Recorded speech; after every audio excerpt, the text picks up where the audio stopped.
Hello, welcome back to the Phantom Diary channel. I'm sure there are many of you listening to my stories to fall asleep. Before we start, write in the comments what country you're listening from. If you feel fear, you should like and subscribe this channel. So, let's go. The ocean stretched endlessly before us, dark and restless under the moonlight. The lighthouse where we were staying for the weekend stood tall on a lonely cliff, its beacon sweeping the waters below. It was just me, Liam, and Ava, three friends, looking for adventure, spending the night in an old keeper's cabin near the lighthouse. The place had been abandoned for years, but the light still worked, automated now. The locals refused to come here, warning of strange occurrences, but we dismissed the stories as superstition. The first sign that something was wrong came with the tide. As we sat by the fire pit outside, the waves crashed violently against the rocks, louder than they had been earlier. The wind carried a low, hollow sound, almost like a voice. "Did you hear that?" Ava asked, pulling her jacket tighter around her. Liam listened for a moment. "Probably just the wind through the cliffs." Wasn't so sure. It had sounded too deliberate, too human. We decided to head inside. The cabin was old but sturdy, with wooden floors that creaked under our steps. We left the door open, letting in the salty breeze. From the window, I could see the ocean stretching into darkness, the lighthouse beam sweeping across it like a searching eye. Then, as the light passed over the waves, something moved. A figure stood ankle-deep in the water. At first, I thought it was a fisherman, but as the light returned, I saw it more clearly. Tall, thin, and completely still. Its face was turned toward us, though I couldn't make out any features, just an outline against the churning sea. "There's someone out there," I whispered. Ava and Liam rushed to the window. The light passed again. The figure was closer now, knee-deep in the water. My pulse quickened. That's not possible. No one could move that fast. The light passed once more. Now it was standing on the shore. Liam cursed under his breath. "No way!" Ava grabbed my arm. "We should lock the door." Before I could respond, the wind howled through the open door behind us. But it wasn't just wind. There was a whisper carried with it. Low, distant, unintelligible. We slammed the door shut, locking it. The three of us backed away, barely breathing. The light passed the window again. The figure was gone. Silence stretched between us. The only sound was the rhythmic crash of the waves. "We're leaving at sunrise," Ava muttered. None of us argued. That night, I barely slept. Every time I closed my eyes, I imagined footsteps creeping up the cliffside, shadows moving outside, the window. But nothing happened. At dawn, we packed hurriedly, eager to leave. As we made our way down the winding path to the car, I glanced back at the ocean one last time. The tide had pulled far, far out, revealing wet sand and jagged rocks, and standing at the edge of the retreating water, watching us, was the figure, waiting. It was supposed to be a relaxing weekend. My friends and I, Mia, Jake, and Leo, had rented a small boat to explore a remote island we'd found on an old map. The island wasn't marked on any modern ones, which only intrigued us more. The sea was calm, the sun warm, and the boat ride over was peaceful. We laughed and joked, looking forward to a weekend of camping, hiking, and perhaps a little adventure. When we arrived, the island appeared exactly as we'd imagined, untouched by time, its dense forests stretching up to the cliffs. The beach was quiet, with no signs of human presence. No roads, no buildings, just wild land and the sound of the waves lapping against the shore. We set up our camp near the edge of the beach, far from the trees, to enjoy the view of the sea. As night approached, we built a fire and relaxed around it, talking about our plans for exploring the island the next day. But when the night deepened, something began to feel off. It started with a strange sound, carried on the breeze. At first, It was barely noticeable, like the faintest hum in the distance. I thought it might be the wind, but as it persisted, it sounded almost like a voice, soft, echoing, like someone whispering just beyond the reach of our firelight. "Do you hear that?" Mia asked, her voice tentative. "I hear it too," Leo said, squinting into the darkness. "Sounds like it's coming from the trees." Jake, ever the skeptic, waved it off. "Probably just some birds or animals. The wind does funny things in the trees." But the sound didn't go away. It seemed to grow louder, more distinct, almost as if the whispers were repeating words. At first, I couldn't make them out, but then I thought I heard my name. "Emily, Emily." It was barely audible, but unmistakable. My skin crawled. I looked around at my friends. "Did you hear that?" Mia looked pale. "I heard it too. It was my name." We stood up and looked toward the tree line. There was nothing but darkness, thick and impenetrable. The whispering stopped, replaced by an eerie stillness. "I think we should go back to the boat," Jake suggested a little too quickly, but just as we were about to head back, a flicker of movement in the trees caught my eye. Someone was standing at the edge of the forest, barely visible in the dim light. It was a figure, tall and thin, with pale skin that seemed to shimmer under the moonlight. It didn't move, it just stood there, watching us. My heart raced. "Who's there?" I called out, my voice trembling. There was no response. The figure just stood there, unmoving. After a long, tense moment, it vanished into the trees, leaving only silence behind. We didn't speak for several moments. It was like time had frozen. My instincts screamed that we needed to leave. "Let's go," I whispered, but Mia grabbed my arm. "Do you think it's safe to go back to the boat? What if it's waiting for us?" I didn't know what to say. "I don't think we should stay here." But just as we turned toward the beach, the whispers returned, louder now, echoing in the air. "Don't go. Don't leave." I felt a cold chill wash over me, despite the warmth of the fire. The voice wasn't just a whisper anymore. It was almost a chant. It was as if the island itself was speaking, beckoning us to stay. We sprinted back toward the boat, all of us panicking now. The sand felt too soft beneath my feet, and the shadows seemed to stretch farther than they should. The whispers followed us, now filling the air. "Stay, stay." When we reached the boat, we didn't hesitate. We shoved off from the shore, our hearts pounding, the strange chanting fading behind us. As the boat drifted farther from the island, the whispers grew fainter, until they were nothing more than a memory. We didn't speak much during the ride back, but we all knew the same thing. Whatever was on that island, whatever was calling us, didn't want us to leave. We never returned, and when I checked the map the next day, the island was gone. It wasn't on the map anymore, not anywhere, just a blank space where it once had been. I had always wanted to experience the ocean at night, the way it felt so vast and endless under a sky full of stars.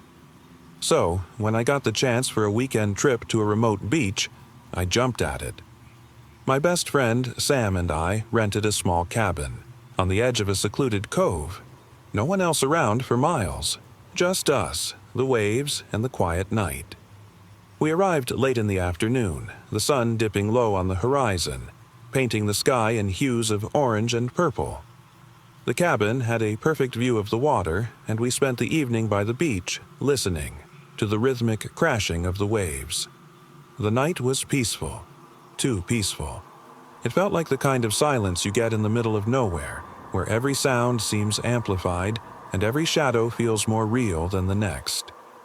As night fell, we lit a small fire on the beach and settled in, toasting marshmallows and swapping stories.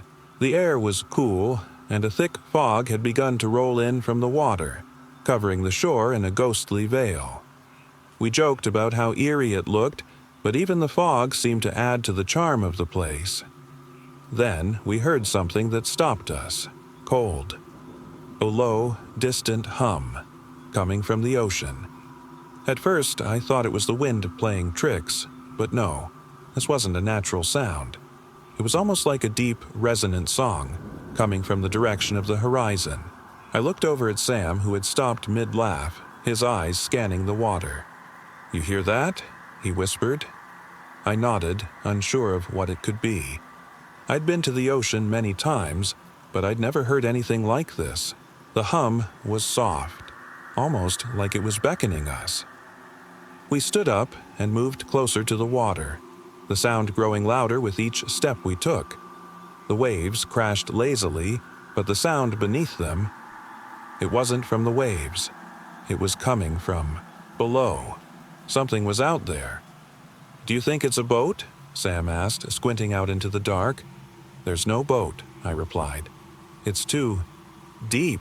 We continued to watch, the fog swirling around us, and that's when it happened.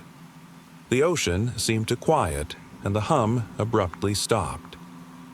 In the silence, I noticed something in the water, just beyond the edge of the waves. A shape. It was barely visible, just a silhouette, but it was moving.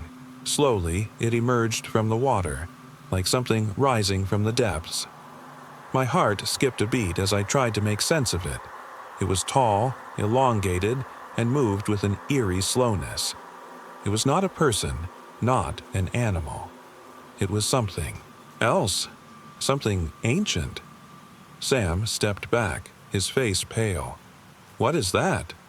I couldn't answer. The shape didn't seem to notice us, continuing to rise out of the ocean, its surface glistening in the moonlight like wet stone. As it got closer to the shore, the mist seemed to cling to it, swirling around it in impossible ways. I wanted to run, but my feet wouldn't move. Sam was frozen too. We stood there, rooted to the spot, staring at the thing that had just appeared from the depths of the ocean. It was close now, so close I could see the outline of its features, sharp angles, and a surface that seemed to shimmer like wet scales. Then the hum returned, louder now, almost deafening. It vibrated through the ground beneath our feet, and for a moment everything seemed to pulse in time with the sound. But the thing never moved any closer. It just stood there, in the shallow water, watching us. I wanted to scream. I wanted to run, but I couldn't tear my eyes away. The air was thick, heavy, charged with something I couldn't understand. Then, just as quickly as it had appeared, the shape submerged, slipping back into the ocean, disappearing beneath the waves as though it had never been there at all. The hum faded away, and once again, the only sound was the soft crashing of the waves. Sam and I stood there for what felt like an eternity, not sure if we had imagined the whole thing. The fog seemed to lift slightly, and the beach looked normal again. The ocean was calm, the moonlight reflecting on its surface. We didn't speak for a long while, both of us too shaken to say anything. Finally, Sam broke the silence. "Did that just happen?" I nodded. "I think so." We returned to the cabin, neither of us wanting to spend another moment by the water. As we sat in silence, trying to make sense of what we had seen, the fire flickered and crackled in the hearth. But just before we fell asleep, we heard it again. The hum, distant, like a memory. It was fainter this time, but still there, and it was coming from the water. It was supposed to be the perfect weekend getaway. My friends, Mia, Alex, and I decided to camp on a secluded beach, far from the crowds. The kind of place that felt like it hadn't been touched by anyone in years. We'd heard rumors about an old abandoned lighthouse nearby, but we were excited to get away from everything, so we brushed off the warnings. We set up camp near the edge of the beach, where the waves gently kissed the shore. The salty air was refreshing, and the sky above was clear. The lighthouse loomed in the distance, perched on a jagged cliff, its light long extinguished. We spent the day fishing, swimming, and exploring the rocky coastline. As the sun dipped, below the horizon, the night sky stretched out, a canvas of stars. Mia built a fire on the beach and we gathered around it, talking about anything and everything. But as the hours passed, something felt off. The air had become unnervingly still, and the ocean, usually calm at night, had a strange rhythmic movement, like it was breathing. I was the first to hear it. A faint sound, like a bell ringing, carried on the wind. It was distant, but clear enough to make me pause. Mia and Alex didn't seem to notice, so I shrugged it off as a figment of my imagination. But then the bell rang again, closer this time. It sounded like it was coming from the direction of the lighthouse. "Did you hear that?" Mia asked, her voice tight. She was looking toward the cliff where the lighthouse stood. "Yeah, it's coming from the lighthouse," Alex said, his tone uncertain. "It's probably just the wind or something." I didn't know why, but I felt an urge to investigate. "Let's check it out," I said, standing up. "We're already here." We grabbed flashlights and made our way up the rocky path toward the lighthouse. The bell sounded again, louder this time, echoing across the beach. The hair on the back of my neck stood up. I could feel my heart race as we reached the base of the lighthouse, its shadow towering over us. Mia shivered. "I don't like this," she whispered. But none of us said anything. We were all thinking the same thing. What if it was something more? I approached the door of the lighthouse, which was old and creaked as I pushed it open. Inside, the place was dark, the air musty with salt and mildew. We shone our flashlights around, revealing dust-covered furniture, old maps, and nautical equipment. And then we heard it. A deep, low sound, like a groan, from beneath the floorboards. Mia gasped and backed away. I was about to say something to reassure her when we heard a voice. A whisper, soft but unmistakable. "Leave now." The voice sent chills down my spine. It wasn't human, or at least not alive. It was distant and hollow, as if it came from the very walls themselves. We all froze. "Did anyone else hear that?" Alex whispered, his face pale. We nodded, not trusting ourselves to speak. The air seemed to grow colder, and the bell sounded. Once more, its ringing almost frantic now, echoing across the cliffs. "Maybe we should go back," Mia suggested, her voice shaky. "This place, it doesn't feel right." But before we could move, the faintest glow appeared at the top of the lighthouse. A light. It flickered, then grew brighter, like the lantern was being lit again, despite being long abandoned. The bells ringing grew louder, faster, almost frantic. The light was moving, swinging back and forth, casting long shadows across the old lighthouse walls. Something was there. Something was watching us. "We need to go," I said, my voice firm. The eerie atmosphere had taken hold of all of us. We turned quickly and rushed toward the door, but as we stepped outside, we all froze. A ship appeared on the horizon, its massive sails glowing faintly under the moonlight. It was ghostly, shimmering like a mirage. The ship crept closer, silent as death, the water around it barely disturbed. The bell continued to ring, almost in sync with the ship's approach. "Is that a ship?" Mia asked, her voice trembling. Alex stepped forward, squinting. "I don't know. It doesn't look real." It grew closer, the silhouette of the ship becoming clearer. But just as suddenly as it had appeared, it vanished, disappearing into the night like a shadow swallowed by the ocean. We stood there, our mouths dry, watching the water ripple with no sign of the ship. "What the hell was that?" Mia asked. I had no answer. We hurried back to our camp, leaving the lighthouse behind. The bell stopped ringing, and the eerie light faded. The ocean returned to its natural rhythm, and the night felt normal again. The next morning, the lighthouse was abandoned, silent. There was no sign of the bell, no lingering glow. It was as though nothing had happened. We left the island that afternoon, the strange experience lingering in the back of our minds. We never spoke of it again. It was supposed to be the perfect weekend getaway. Me, Sarah, and Matt were looking for something off the beaten path, away from the crowds. So we rented a small cottage by the sea on a secluded island, complete with a lighthouse at the edge of the cliffs. The island was quiet, the kind of place where the waves crash against the rocks in a steady rhythm and the wind howls through the jagged coastline.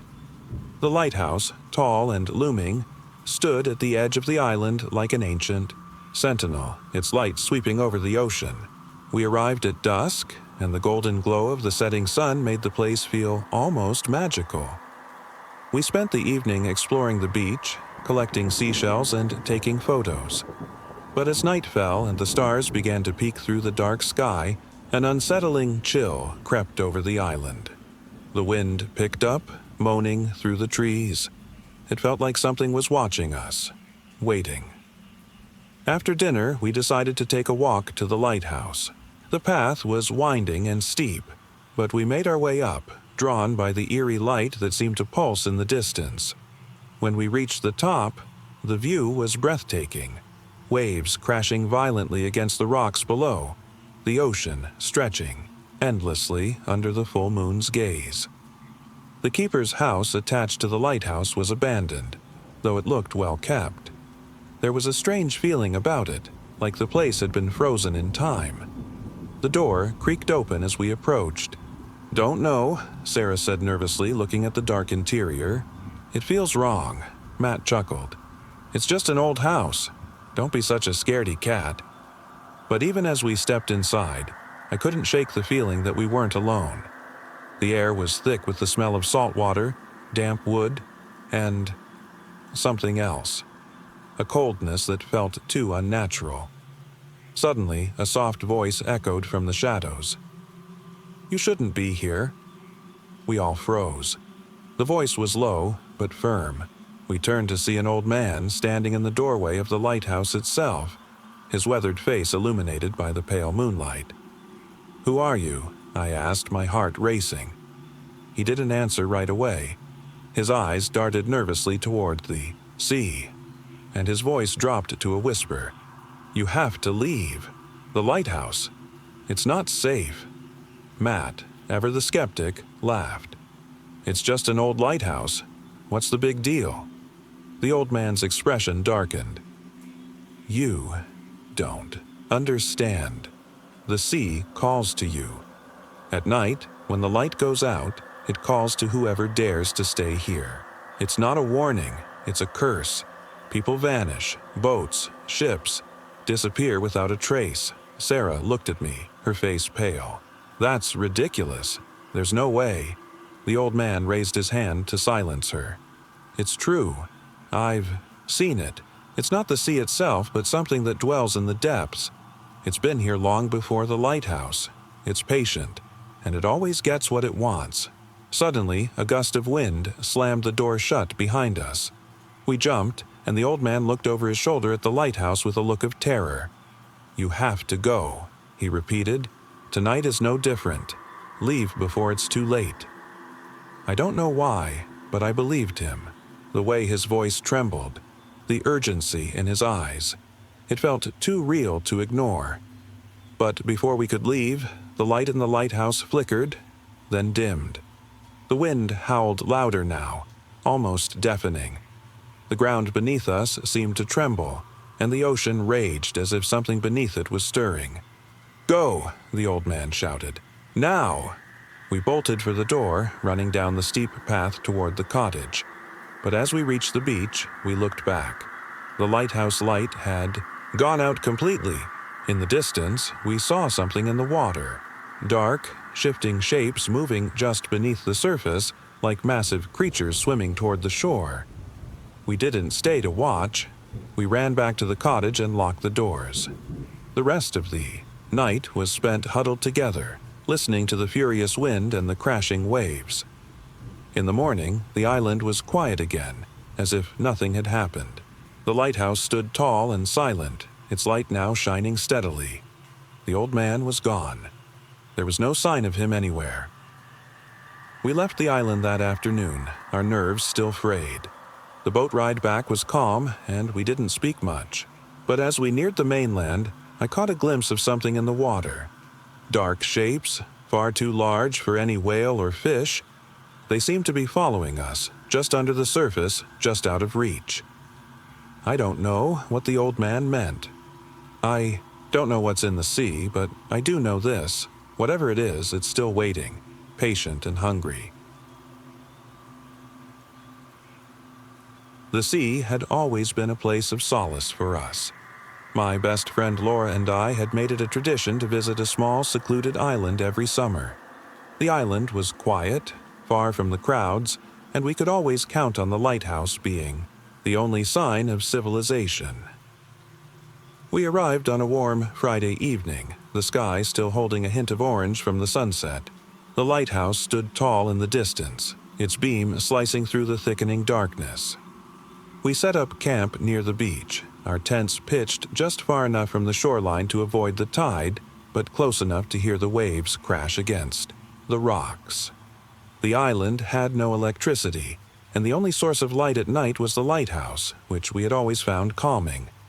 The light would sweep across the water, then disappear, only to return again.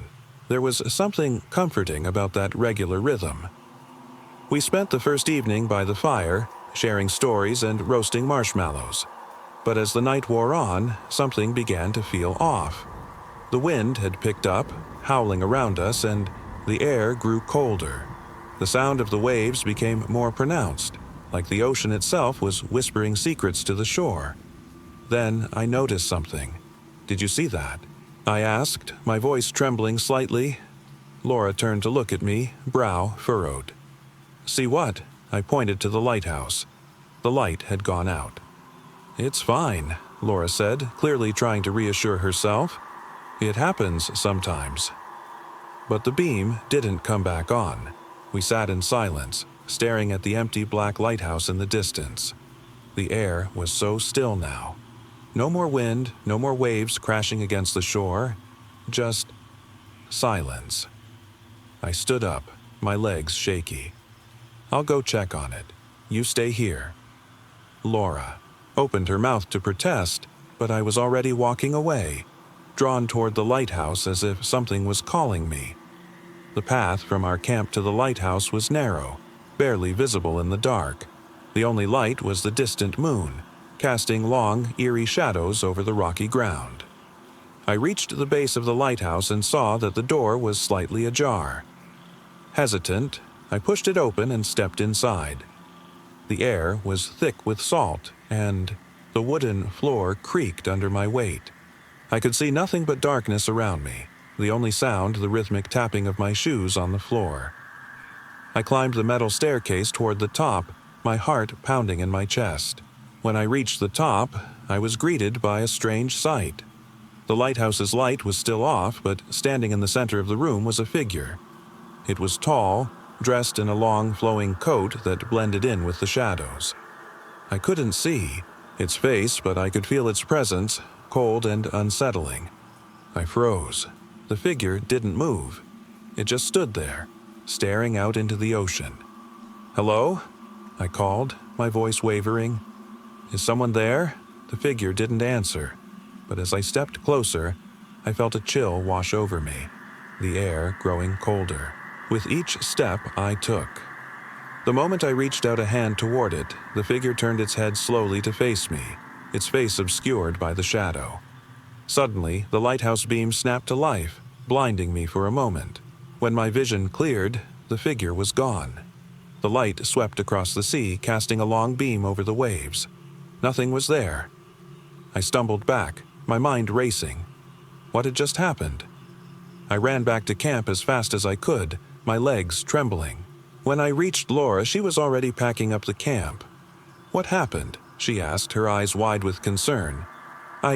There was something there," I gasped. "Someone in the lighthouse." Laura looked at me skeptically. "There's nobody there, I'm sure of it." "But I saw it," I exclaimed. "I swear there was a person, a figure standing in the lighthouse, and then they just vanished." Laura was quiet for a moment. The fire had gone out, and we were left in the cold, eerie stillness of the island. The air felt thick again, as though the sea itself was holding its breath. "We should leave," I said urgently, grabbing our bags. "Now." We hurried down the path toward the boat, but just as we reached the dock, I heard it. A whisper carried on the wind. A voice from the sea. "You can't leave." The voice was soft, but its words were clear. I spun around, expecting to see someone, but there was no one there. The lighthouse light swept over the water, but the beam was empty. I felt something cold brush past me, and for the first time I truly believed the island was alive, watching us, keeping us there. Without another word, we climbed into the boat and paddled furiously away from the shore. The lighthouse stood in the distance, its light now steady, casting its beam over the water. We never returned to that island. My friends Max, Sophie, and I decided to spend 2 days at an isolated lighthouse on a small island off the coast. The lighthouse had been converted into a vacation spot, a charming old structure perched at the edge of a steep cliff. It offered a panoramic view of the ocean, the vast expanse of water stretching out like an endless, shimmering sheet. No cell service, no distractions, just the sea, the sky, and us. We arrived late in the afternoon. The sky was a muted orange as the sun dipped below the horizon. The caretaker of the lighthouse, an old man with a weathered face, handed us the keys and warned us to be careful near the cliffs. The island was small, isolated, and he made it clear that things were strange around here after dark. We thought it was just the ramblings of an old man, but his words stuck with me. After he left, we explored the lighthouse. The narrow, winding staircase creaked under our feet as we climbed to the top. From there, the view was breathtaking. We could see the coastline stretching for miles, the waves crashing against the rocks below, and nothing but water beyond that. Night fell. We made a fire in the hearth and settled down to eat dinner. The wind picked up, howling around the lighthouse, and the sound of the ocean grew louder, more ominous. But we were content, enjoying the warmth of the fire and the company of each other. Then, as we sat back, a strange noise broke the evening's calm, a faint, rhythmic thumping. At first, I thought it was the wind slamming a door or something from the roof, but the sound was too precise, too regular. It came from the direction of the lighthouse beacon itself. "What's that?" Max asked, his voice tight with unease. "I did. Don't know," I replied, but I could tell Sophie was feeling it too, the sudden tension in the air. It felt as though the entire lighthouse had shifted in its stance, like it was alive, watching us. We decided to check it out. The stairs to the top were narrow, the wooden steps creaking under our weight as we ascended. The closer we got to the beacon room, the louder the thumping became. It was like a heavy knock, coming from somewhere near the lantern at the top of the tower. "Maybe it's the wind playing tricks on us," Sophie suggested, though her voice trembled. At the top, we saw nothing unusual. The beam of the lighthouse stretched across the water, its light sweeping over the black ocean below. But the noise was still there, steady, rhythmic. It was coming from the back of the room, near the base of the lighthouse's great lens. Max walked cautiously toward the sound, reaching out toward the lens casing. And then, the thumping stopped. We froze. For a few moments, everything was silent. No wind, no crashing waves, just an eerie stillness. Then, we heard it. A voice, low and raspy, echoing through the room as if coming from the very walls themselves. "You shouldn't be here." We jumped back, my heart racing. It wasn't any of us. The voice was ancient, old, like it had been trapped in this place for years, waiting for someone to listen. "What the hell was that?" Max breathed, his eyes wide with fear. "I think it came from here," Sophie whispered, pointing to a trap door in the corner of the room. It hadn't been there earlier. We all stared at it, a chill creeping over us as we realized we hadn't noticed it before. We didn't want to open it, but curiosity got the better of us. Max reached down and slowly lifted the heavy wooden door. A dark, narrow staircase descended into blackness. I felt my pulse quicken. "We shouldn't go down there," I said, my voice shaking. But Sophie, ever the brave one, spoke up. "We've come this far. We have to know." We reluctantly made our way down the stairs, the sound of our footsteps the only noise breaking the silence. The air grew colder the deeper we went, and I could feel something heavy in the atmosphere, like the walls themselves were closing in. At the bottom of the stairs, we found a small, cramped room, the walls lined with old books and strange symbols painted on the floor. The air smelled musty, like something long forgotten. And there, in the corner, was a small stone pedestal. On it, a single object, an old brass key. "Should we take it?" Max asked, his voice barely audible. Before anyone could answer, the voice returned clearer this time. "Leave. Now." We didn't hesitate. The three of us bolted up the stairs, nearly tripping over each other in our panic. The trap door slammed shut behind us, as if it had never been opened. Back at the top of the lighthouse, the thumping had stopped. The voice was gone. The room was silent, as though nothing had happened at all. We stood there for a long time, too stunned to speak. Finally, we left the lighthouse, the key still on the pedestal, untouched. As we walked down the cliffside path toward the beach, I glanced back at the lighthouse. The light continued to sweep the ocean, but now it felt different, as if it were watching us. It was supposed to be a peaceful getaway. My friends Sarah, Mark, and I rented a small cabin by the sea. The place was remote, tucked away on a quiet stretch of a coastline. The only sounds we could hear were the waves crashing against the rocks and the calls of seabirds soaring overhead. We were far from civilization, and that was exactly what we needed. 3 days to disconnect from the chaos of life. We arrived just before sunset. The orange light spilled over the water, casting a warm glow on the beach. We unpacked quickly, eager to explore. The cabin was cozy, built right on the edge of a cliff with a perfect view of the ocean. The air smelled salty and fresh, and the breeze carried the scent of seaweed. As the night grew darker, we lit a fire on the beach and sat around it, roasting marshmallows. The sky was clear, and the stars were bright, reflecting on the calm ocean below. It felt like we had the whole place to ourselves. But then something odd happened. Mark, who had been staring out at the water, suddenly stood up. "Did you guys see that?" We all looked toward the sea, but it was too dark to make out anything except the shimmering waves. "See what?" Sarah asked. "Over there," he said, pointing, "near the rocks." We squinted, but all we saw was the dark outline of the cliffs against the night sky. Mark insisted there was something out there, something moving in the water, just beyond the reach of the firelight. We thought it was probably just the tide or some driftwood, but Mark's expression was tense. His eyes locked on the horizon. "Maybe you should get some rest," Sarah suggested. "You're probably just seeing things." But Mark wouldn't let it go. He grabbed a flashlight and walked down to the water's edge, shining the beam over the rocks and the waves. We could hear his footsteps crunching on the gravel as he moved further along the shore. We stayed by the fire, feeling the unease grow as he disappeared into the darkness. A few minutes passed, and then we heard it. Faint at first, then louder.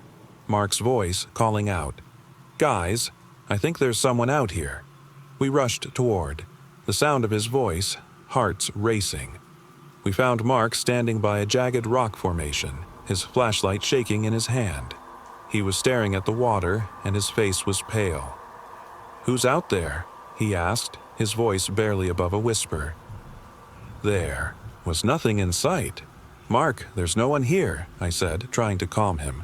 But then we heard it. A soft, splashing sound coming from the water, followed by the unmistakable sound of breathing. We turned toward the ocean, but the sea was still. Nothing was visible, just the moonlight reflecting off the gentle waves. But then, right at the edge of the water, something caught the light.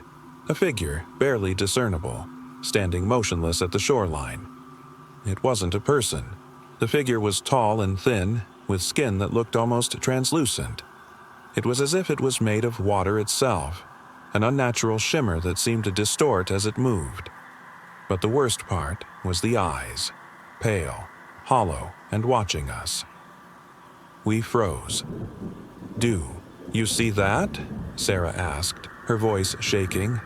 I nodded, my heart pounding in my chest. We couldn't move. The figure stood still, just out of reach, as if it were waiting for us to make a move. For what felt like an eternity, we stared at it, unable to look away.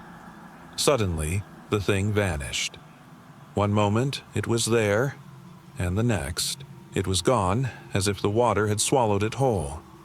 We stood there, frozen, listening to the waves crash against the shore. The silence was deafening, and none of us spoke for a long time. Finally, Mark spoke, his voice trembling. "What the hell was that?" "I don't know," I whispered. "But we're not staying out here any longer." We rushed back to the cabin, barricading ourselves inside. The fire on the beach had long since burned out, and the wind outside howled through the cracks. In the cabin, we tried to laugh it off, but the fear didn't leave. Every creak of the house, every gust of wind, had us jumping at shadows. That night, none of us slept. We stayed huddled together, too afraid to go outside, but the worst part was the sound. Every now and then, we'd hear the soft splashing again, like something was walking just beyond the cabin by the water. When morning finally came, we rushed to pack up and leave. The sea was calm and beautiful, just as it had been the day before, but we couldn't shake the feeling that something was still watching, waiting. We didn't tell anyone about what happened, not because we didn't believe each other, but because we couldn't explain it. We left the cabin behind, never to return. As we drove away, I looked back at the shoreline one last time, and I swear I saw something standing at the water's edge, just beyond the rocks, a figure tall and thin, staring back at me. The island was small, only accessible by ferry, and the locals barely made up a dozen people. The old lighthouse stood tall on a cliff, overlooking the crashing waves below. We explored it the first day, fascinated by its eerie, abandoned atmosphere. The interior was covered in dust and cobwebs, and the tall glass windows provided an incredible view of the ocean. It was beautiful, but something about it felt off. That night, we made dinner and sat outside to watch the sunset, the sound of the ocean waves crashing against the rocks in the distance. But as the sky darkened, the air seemed to grow colder, even though the temperature hadn't dropped much. "Did you feel that?" Emma asked, pulling her jacket tighter around herself. I glanced at the lighthouse, which stood like a silent sentinel in the distance. It seemed to loom larger in the dark, casting long shadows that stretched across the beach. I didn't know why, but I felt a chill run down my spine. We laughed it off and decided to take a walk along the beach to shake off the weird feeling. The wind had picked up, and the moonlight shimmered off the water. As we walked further from the cottage, I couldn't shake the sensation that we were being watched. "Is it just me, or is the lighthouse glowing?" Jake asked, staring back at the cliff. I looked up, and sure enough, there was a faint, pulsing light coming from the lighthouse. It couldn't be a reflection. It was as if the light was coming from inside the tower itself. "Maybe it's just some kind of reflection off the glass," I suggested, trying to ignore the unease creeping up my neck. But as I stared at it, longer, the light seemed to grow stronger, almost like it was calling us. Emma took a deep breath. "It's probably just the old electrical system malfunctioning. It's been abandoned for years, right?" But Jake, who was always the curious one, started walking toward the lighthouse. "I'm going to check it out." "No, Jake, wait," I called, but he was already heading toward the cliff. Reluctantly, Emma and I followed him, our footsteps crunching on the sand as we reached the base of the lighthouse. The light pulsed steadily now, casting an eerie glow across the cliffside. We reached the bottom of the stone steps that led to the tower. Suddenly, the door to the lighthouse creaked, open, just slightly, like someone had been waiting for us. We exchanged nervous glances. "Hello?" Jake called out, but there was no response. Despite our better judgment, we stepped inside. The air was cold and musty, and the sound of the ocean seemed distant, muffled by the stone walls. The light was coming from above, faintly illuminating the spiral staircase that led to the top. We began to climb, each step echoing through the tower. "Maybe we should turn back," Emma whispered. "This feels wrong." Before I could respond, a voice broke through the silence, soft, low, and almost like a whisper. It was barely audible, but we all heard it. "You shouldn't have come." The voice was chilling, and it made my heart race. We froze. "Who's there?" I shouted, my voice shaky. No answer, only the distant sound of the waves crashing against the rocks far below. But the voice had been clear, and it had come from inside the tower. "We need to leave now," I said, but before we could make a move, the light at the top of the tower flickered and then went out completely. The darkness around us seemed to close in, thick and suffocating. Suddenly, the door slammed shut behind us with a deafening bang, and we jumped. We were trapped. A low, rumbling growl echoed from the base of the lighthouse. I felt a heavy presence all around us, something ancient, something that didn't belong to this world. The hairs on the back of my neck stood up, and my breath caught in my throat. "Who's there?" I shouted again, my voice cracking. The growl faded, replaced by a whisper that seemed to come from every direction. "Leave, before it's too late." It was the same voice. I couldn't tell if it was a warning or a threat, but I knew one thing. Whatever it was angry. Emma grabbed my arm. "Let's go. Now." We rushed to the door, but as we pulled on the handle, it wouldn't budge. The whispering grew louder, more frantic. I pounded on the door, desperate to get out. Then, as if responding to our fear, the door creaked open on its own. We stumbled out into the night air, gasping for breath. Without a word, we ran back to the cottage. As we reached the beach, we looked back at the lighthouse. The light was gone. The tower stood silent in the dark, just a silhouette against the starry sky. We left the island the next morning, not speaking much about what had happened. The boat ride back was peaceful, the sun shining bright, as if nothing had occurred. But I know what I heard, and I know that the lighthouse, whatever it once was, has a presence that lingers, watching. We arrived in the late afternoon, just as the sun was starting to dip below the horizon, casting a golden glow across the ocean. The house was charming, rustic, but it had an eerie feeling to it, like something old and forgotten. The lighthouse loomed just up the hill, its beam slicing through the darkening sky. We had heard rumors about the lighthouse, how it had been abandoned for years, with no keeper in sight. Locals talked about strange occurrences around it, unexplained lights and distant voices. But we didn't let that bother us. That night, after a relaxing dinner, we decided to take a walk along the beach. The air was crisp, and the sound of the waves crashing against the shore was almost hypnotic. We walked for hours, the moonlight guiding our way. As we passed the lighthouse, I couldn't shake the feeling that someone was watching us. I looked up at the tower, its light sweeping over the sea, and thought I saw a figure standing at the top. But when I blinked, it was gone. "Did you see that?" I asked, trying to shake the unease creeping up my spine. Sarah and Tom turned around to look. "See what?" Tom asked, squinting into the darkness. "I could have sworn I saw someone up there," I said, feeling a little ridiculous. "Maybe it was just the light playing tricks on you," Sarah suggested, trying to ease the tension. But her voice had a slight tremor in it, too. We kept walking, but I couldn't stop glancing back at the lighthouse.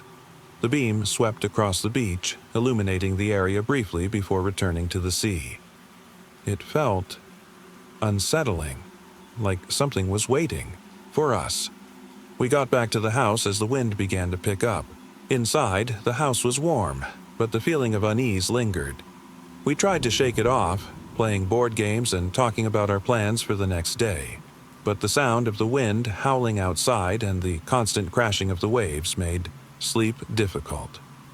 In the middle of the night, I woke up to a strange noise, a soft rhythmic tapping on the window. It was so faint at first, I thought it was the wind, or perhaps a tree branch, but then it became more deliberate, almost like someone was knocking. I got up to check, but there was nothing outside, just the blackness of the night and the endless sound of the ocean. I tried to return to bed, but then I heard it again, louder this time, the unmistakable sound of tapping, coming from the direction of the lighthouse. I woke Sarah and Tom, but when we went to the window, there was nothing to see. "Maybe it's just a bird," Tom said, his voice shaky. But I didn't believe that. There was something about the rhythm of the taps. It felt too purposeful. We decided to go outside to investigate. The night was cold and the wind had picked up, the waves now crashing furiously against the shore. We made our way toward the lighthouse, the beam of light sweeping across the beach and the cliffside, illuminating the rocky ground beneath our feet.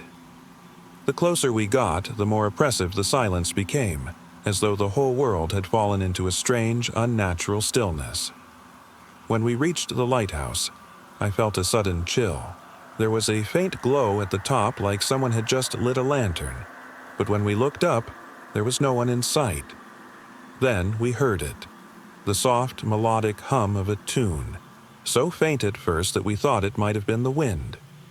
But as we listened, the tune became clearer, an eerie, mournful melody, like a song being sung in a distant room. We stood frozen, not sure what to do.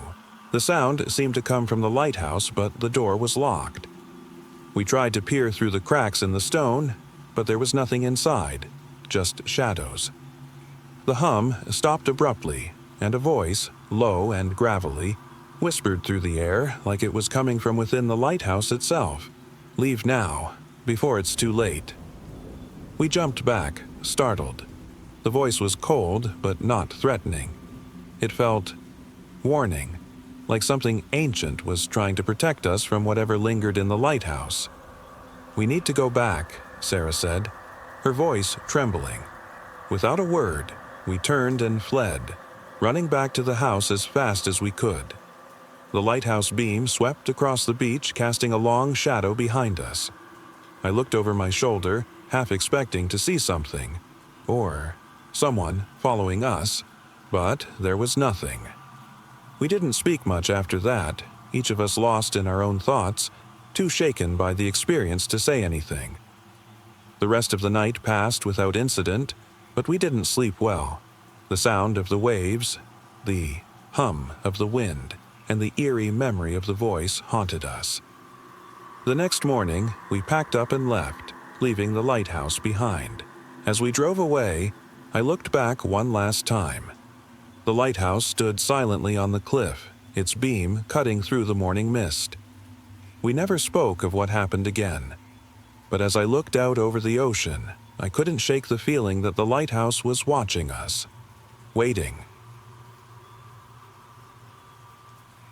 A place far from any crowds, with nothing but the sea and the stars. We arrived at the island as the sun began to dip behind the horizon, painting the sky in rich purples and oranges. The lighthouse stood tall and imposing against the twilight sky, a stone structure with a flickering light at its top. It was a bit eerie, but in the best way. We made ourselves comfortable in the small cabin attached to the lighthouse, with the waves crashing against the shore just a few feet away. We'd unpacked, lit the fireplace, and started making dinner when things began to feel off. A chill ran through me as I looked out the window toward the ocean. The lighthouse beacon swung around in its regular rhythm, but there was something unsettling about the stillness of the night. The sound of the waves should have been calming, but it felt more like a warning. I dismissed it, blaming the exhaustion of the long trip and focused on our conversation as Ben and Ava laughed. Later that evening, after dinner, we went outside to take in the view. The full moon reflected off the water, casting long, shimmering streaks across the sea. The lighthouse light swept back and forth, lighting up the rocks along the shoreline and the cliffs that loomed behind us. We were standing near the edge of the island when I heard it. A distant sound, almost like a song. It was faint, carried by the wind, but there was no mistaking it. A low, haunting melody, almost as if someone was singing out at sea. Ava was the first to notice my reaction. "You hear that too?" she asked, her voice quiet. Ben laughed nervously. "It's probably just the wind. This place is a bit old, you know?" But the song continued. It wasn't like any melody I'd heard before, eerie and off-key. It wasn't coming from the lighthouse. It wasn't coming from the cabin. It was coming from the water, somewhere out there in the deep, dark ocean. I swallowed hard. That's not the wind. We looked at each other, unease settling in. "Let's just check the lighthouse," Ben suggested, trying to sound nonchalant. "Maybe it's some kind of old mechanism or something." We walked to the lighthouse, our steps slow and uncertain. The door creaked as we pushed it open, the beam of light sweeping across the stairs leading up to the top. We climbed, with every step making the old wood groan beneath our feet. The light from the top swept across the sea, but there was nothing, just the dark water endlessly stretching out. The singing grew louder. A voice, faint but unmistakable, echoing through the air. It sounded like someone crying out for help, but distorted, like it was both far away and close at the same time. Ava stepped forward, her eyes wide. "There's someone out there, someone in the water." I grabbed her arm. "No, there's no one out there. It's the wind, or maybe it's a bird?" But deep down, I knew that wasn't it. There was something wrong, something I couldn't explain. It wasn't just the voice. It was the way the lighthouse light kept flickering, the way the waves seemed to crash with more urgency, the way the air felt colder the longer we stood there. Ben tried to laugh it off. "Okay, we're getting freaked, out by nothing. Let's just get some sleep. We'll feel better in the morning." We agreed to head back down, but the moment we turned, the light flickered again, casting the entire room into darkness for a split second. Then, the voice, louder now, almost as if it was right behind us, whispered something clear and sharp. "Help me." We froze. The sound was so close it felt like it was in the room with us. My heart raced. Ava's face was pale and Ben's hand was trembling as he gripped the railing. The moment stretched on for what felt like forever. I couldn't bring myself to look out the window. The ocean felt too close, too vast, and I couldn't shake the feeling that something was out there, waiting. Finally, I took a deep breath.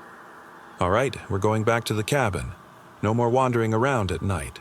It's just our imaginations getting the best of us." We didn't hear the voice again as we made our way back to the cabin. The night seemed to settle, the wind calming, the waves crashing gently on the shore once more. But the unease didn't leave us.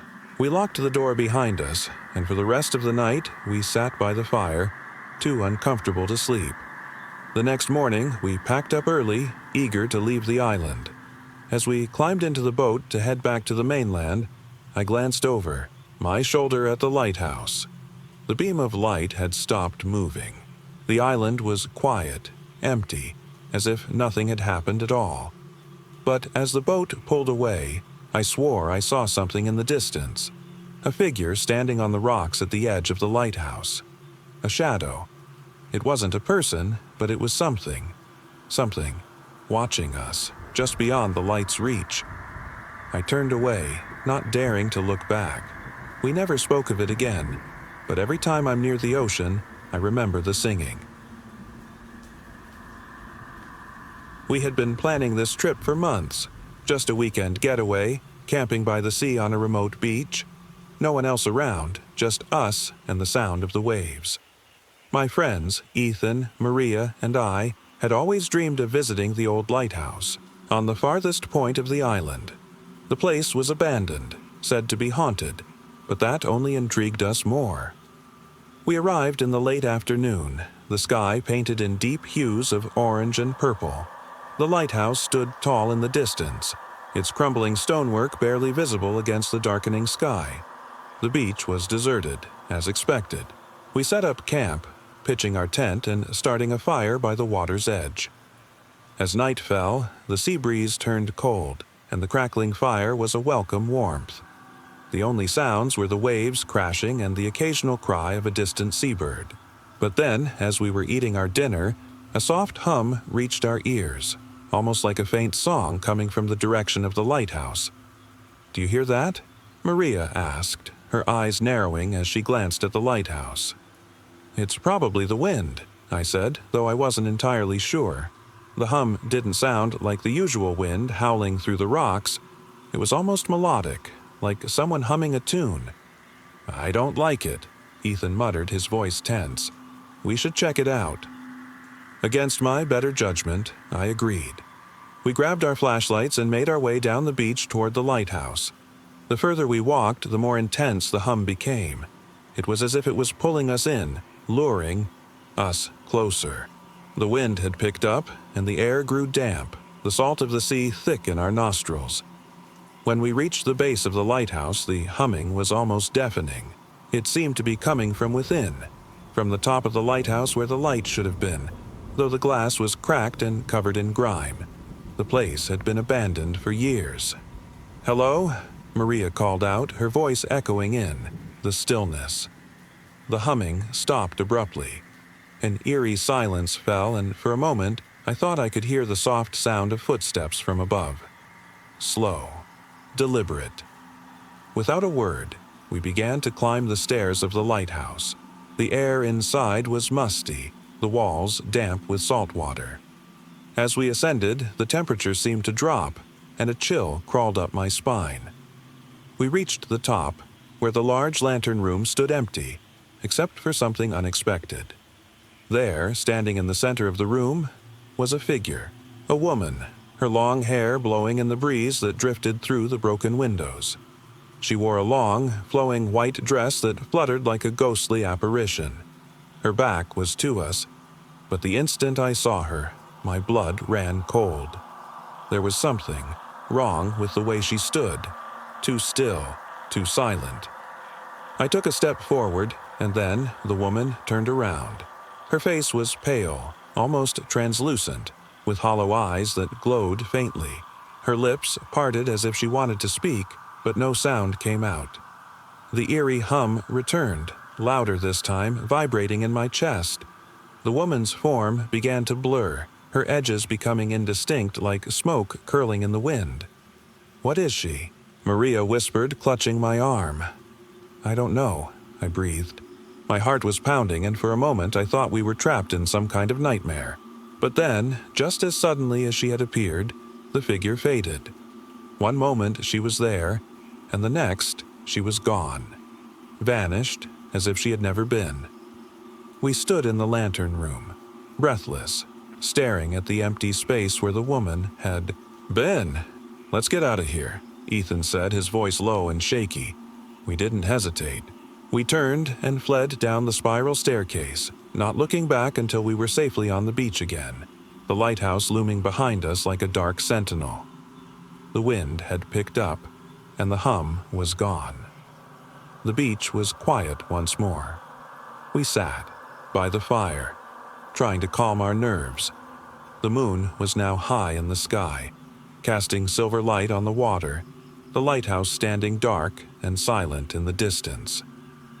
"I don't know what we saw," Maria said, her voice shaky, "but I'm not going back there." I nodded in agreement. We stayed by the fire, not daring to venture back toward the lighthouse. The hum had stopped, but the strange feeling lingered in the air, like something was still watching us from the cliffs. Later, as we packed up to leave the next morning, we looked back at the lighthouse one last time.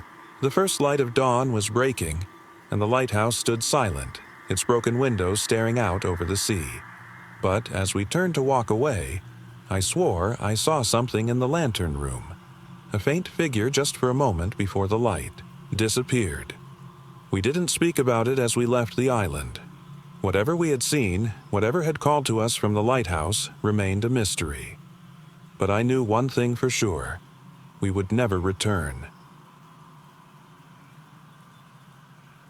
My friends, Lucas and Maya, and I decided to spend our summer vacation at a remote lighthouse on a small island off the coast. It was a unique spot, far from the bustling touristy areas, perfect for the solitude we craved.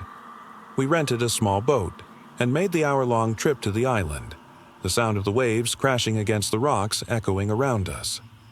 The lighthouse was old, its stone exterior weathered by decades of wind and salt water. The keeper's house beside it was abandoned, but the lighthouse still operated, its light sweeping over the ocean every few seconds. The entire island was quiet, only the sounds of the sea filling the air. We set up camp near the beach, just a short walk from the lighthouse. The first night was peaceful. We sat by the fire, roasting marshmallows and telling ghost stories, the waves providing a calming soundtrack. As the sun dipped below the horizon, we went to bed, the soft hum of the lighthouse's light serving as a lullaby.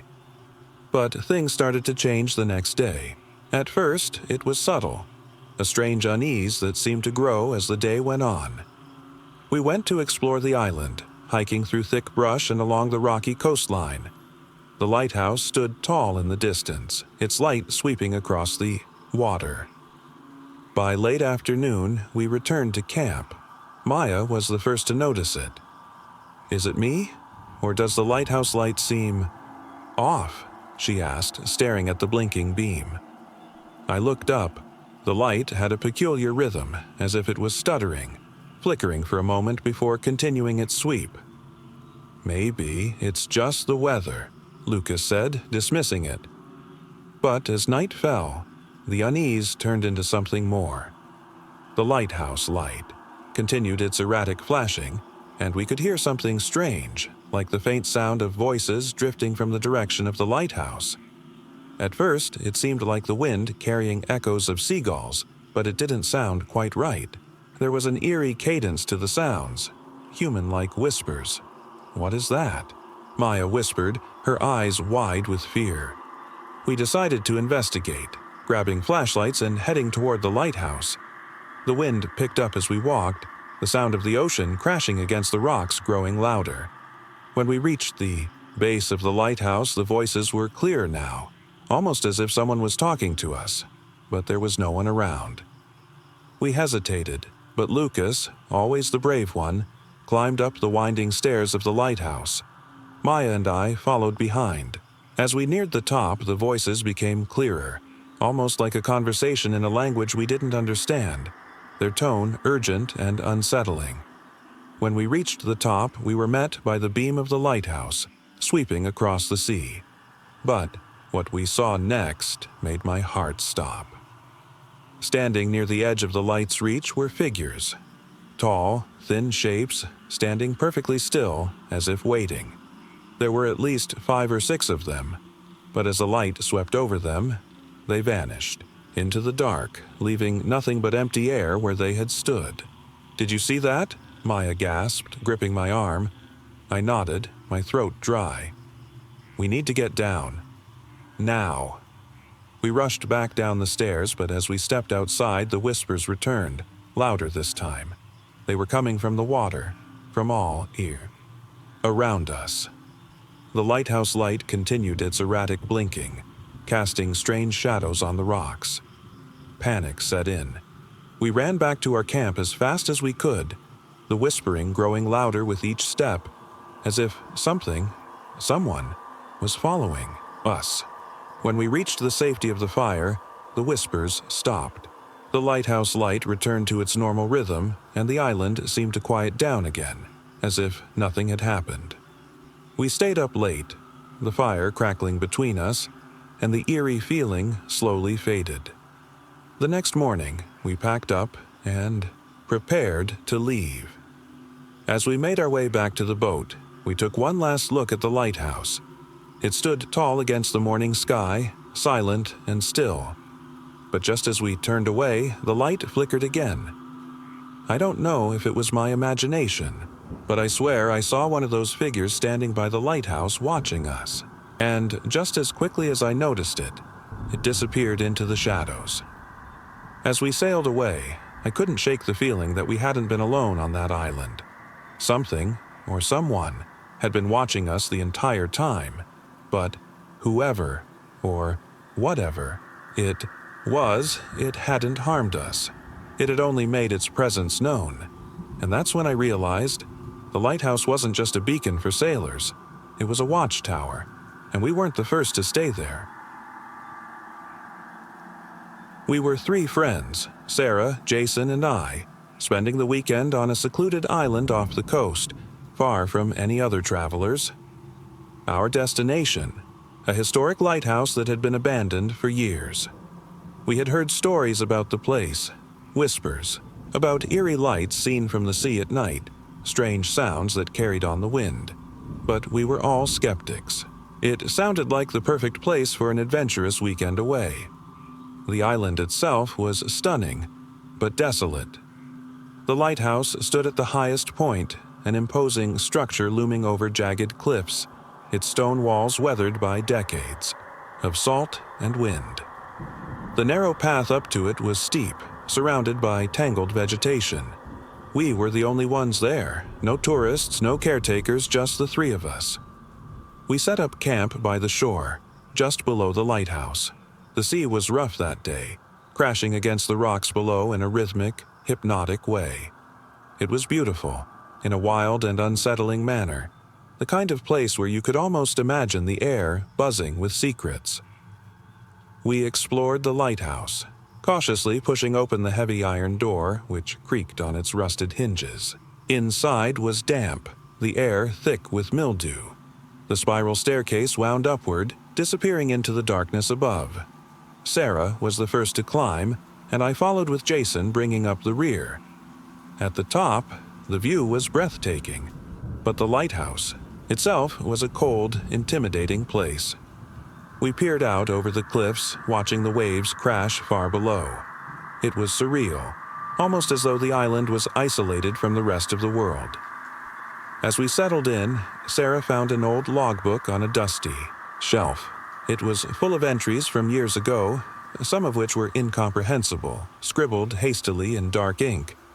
The last few pages, however, were eerily legible. The entries were about strange occurrences at the lighthouse, whispers in the wind, lights flickering in the tower despite there being no power, and figures seen standing at the cliffs at night. The last entry, dated many years ago, read, "The light calls.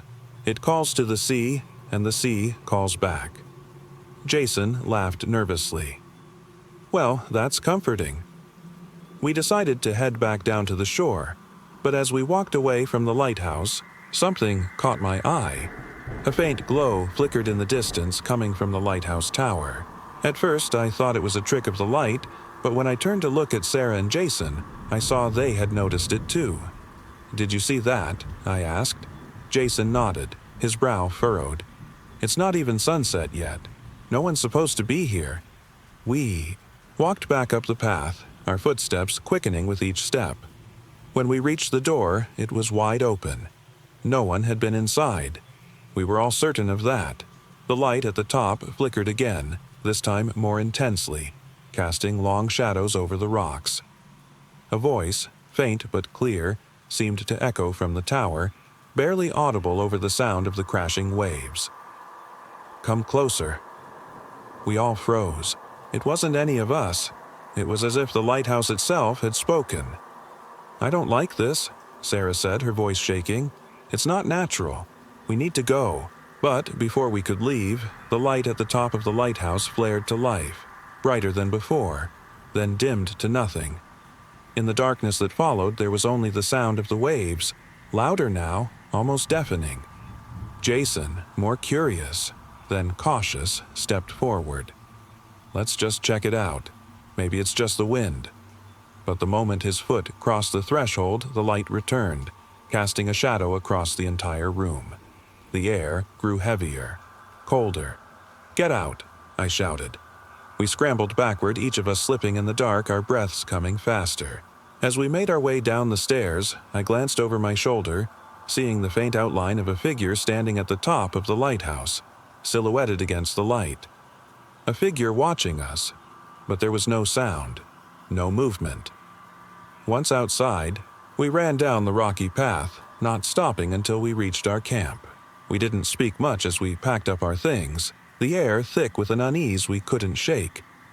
The night seemed to grow darker, colder, the sound of the waves crashing on the shore louder than before. We didn't wait for morning. We left, the island under the cover of night, the lighthouse standing silent behind us, its light flickering one last time before it disappeared into the stormy horizon. It was supposed to be the perfect weekend getaway. Just me, Sarah, and Ryan, 3 friends who needed a break from the monotony of city life. We decided to rent a boat and sail to a remote island off the coast. No tourists, no distractions, just the open ocean and a small, uninhabited island to explore. We reached the island by late afternoon. The beach was pristine, untouched by human feet. Tall, jagged cliffs lined the edges of the shore, and the sound of waves crashing against them echoed through the air. The sun was beginning to dip below the horizon, casting the sky in hues of orange and purple. It was the kind of place you could easily imagine being lost in forever. We set up camp by the beach, our tents facing the ocean. The only sounds were the wind and the waves. It felt so peaceful, so tranquil, but I couldn't shake the feeling that something was off about the place. Sarah had mentioned she'd read online that the island was untouched by time, but I figured it was just a silly tourist trap. Still, there was something about the way the island seemed so still, so silent, that made me uneasy. As night fell, the air grew cooler, and we gathered around the campfire.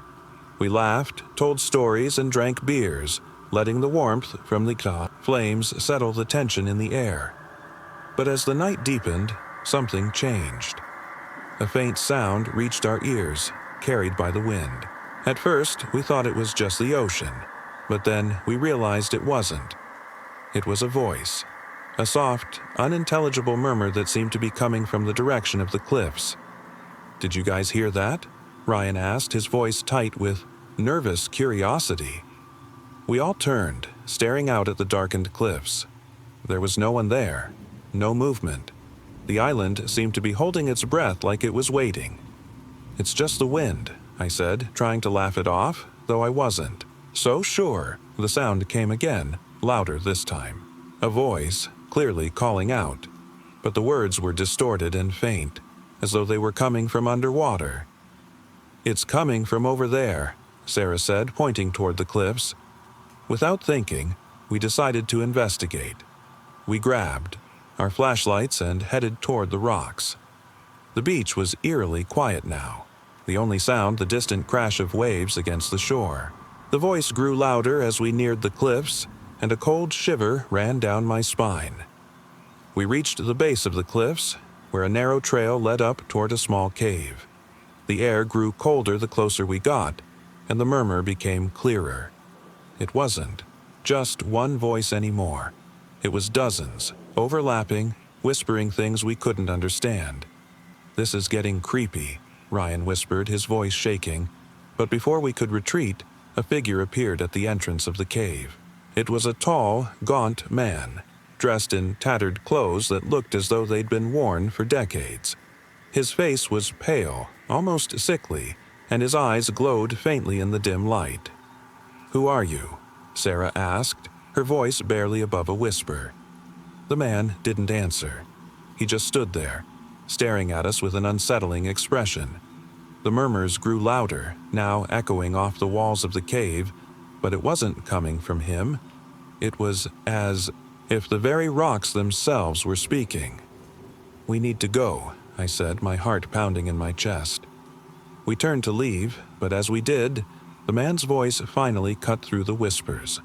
"You're not meant to leave," he said, his voice low and raspy. We froze. Something inside me screamed to run, but we stood there too terrified to move. The man slowly stepped aside, revealing the cave's dark interior. I couldn't help but glance inside, and what I saw sent a chill through my entire body. The cave was filled with strange symbols, painted in red and black, and at the far end, an altar stood, surrounded by old bones. Before we could react, the man turned and walked back into the cave, disappearing into the shadows. "We have to leave. Now," I urged, my voice trembling. Without another word, we sprinted back to our campsite, not daring to look back. The whispers still echoed in our ears, getting louder the farther we went, but they never seemed to follow. As we reached our tents, the wind suddenly died down and the world felt still once more. We didn't sleep that night. The entire time I kept thinking about that man and the strange symbols in the cave. What had he meant by not meant to leave? The whispers in the wind felt like a warning, something we couldn't escape. When the sun finally rose, we packed up our things and hurried back to the boat. As we sailed away from the island, I turned to look back, but there was nothing but the vast, endless ocean. We never spoke of that night again. I don't think any of us ever wanted to. The waves crashed steadily on the shore. The air smelled of salt and seaweed, and the horizon stretched endlessly before us. The lighthouse at the far end of the beach stood tall and proud, its beam sweeping across the darkened water. We set up camp as the sun began to dip behind the horizon, casting a soft pink glow across the sky. The campfire crackled and we sat around it, talking and laughing. The warmth from the fire contrasted with the cool sea breeze. It felt like the perfect escape. By nightfall, the lighthouse light began to flash, its rhythmic beam cutting through the night. The waves seemed louder now, pounding against the shore, but there was something else in the air, a strange stillness. "I love it here," Ben said, gazing at the lighthouse. "It's like something out of a movie." But Sarah, usually the adventurous one, looked uneasy. "Yeah, but something about that lighthouse gives me the creeps," she said, her voice low. I laughed it off. "You're imagining things. It's just a lighthouse." But even as I said it, I noticed a figure standing by the base of the lighthouse. It was a man, tall and thin, dressed in dark clothes. His face was obscured by the shadows, but I could tell he was staring in our direction. "Is that—" I trailed off, feeling an odd chill crawl up my spine. Before I could finish, the man turned and disappeared behind the lighthouse. "Who was that?" Sarah whispered, her eyes wide. "I don't know," I said, my heart racing a little. "Maybe a fisherman or something." But as the hours passed and the fire died down, I couldn't shake the feeling that we were being watched. The lighthouse beam continued to sweep the water, but now it seemed almost deliberate. It felt like the light was scanning the beach, moving slowly from left to right, almost as though it was looking for something. "I'm going to check out." "The lighthouse?" Ben said after a while, standing up. "Maybe there's someone inside." "No way," Sarah said, her tone sharp. "You saw that guy earlier. It's creepy." "I'll be fine," Ben insisted, flashing a grin. "Just a quick look around." Before we could protest, he started walking toward the lighthouse. Sarah and I exchanged uneasy glances, the sound of the waves now much louder as the night grew darker. We watched Ben walk up to the lighthouse, his figure swallowed by the dark. We waited and waited. But as the minutes stretched on, we both felt an increasing sense of dread. The lighthouse beam swept past again, but this time it lingered on the spot where Ben had last been. "I don't like this," Sarah muttered, standing up. "We need to go after him." We grabbed our flashlights and rushed toward the lighthouse, the sound of our feet mixing with the thundering waves. The beam of the lighthouse seemed to move in time with our footsteps, as if it was guiding us toward something. When we reached the lighthouse, the door was open. I hesitated for a moment before pushing it open. Inside, the air was thick with dust. The stairs spiraled upward, but Ben was nowhere to be seen. "Ben?" I called, my voice echoing through the stone walls. There was no answer, just silence. Started up the stairs, Sarah right behind me. When we reached the top, we found the light mechanism, but there was no one there. Ben was gone. The beam of light swept across the ocean, illuminating nothing but water and dark skies. "What the hell?" Sarah whispered, panic rising in her voice. "Where is he?" Before I could answer, I heard something. A faint voice calling from below. It was Ben's voice, but it sounded strange, distant, like it was coming from under the ground. We rushed back down the stairs, but as we reached the bottom, we saw something that made our hearts stop. The door to the lighthouse slammed shut behind us with a deafening bang. "Ben!" I shouted, pounding on the door. But there was no answer. We ran outside, looking around the base of the lighthouse, but Ben was gone. The beach was empty. No trace of him. The only thing that remained was the steady pulse of the lighthouse beam, cutting through the dark water, sweeping over us once more. And in the distance, we saw a figure standing on the far end of the beach, barely visible in the light of the lighthouse. It was the man we had seen earlier, and he was smiling. A cold shiver ran down my spine. Sarah grabbed my arm, her breath quick and shallow. "We need to leave. Now." We didn't wait for dawn. We packed up our things, never looking back at the lighthouse, and made our way back down the beach.